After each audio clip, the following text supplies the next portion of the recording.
નાખી લો ના ભાઈ ના પણ કોઈ યાર કઈ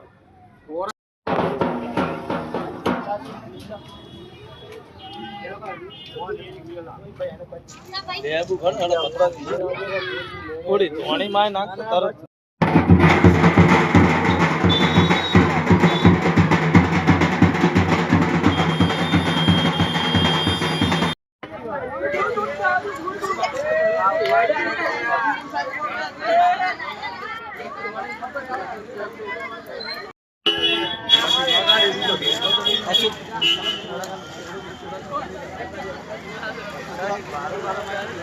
ઘરે પડીઓ મંગાઈ દો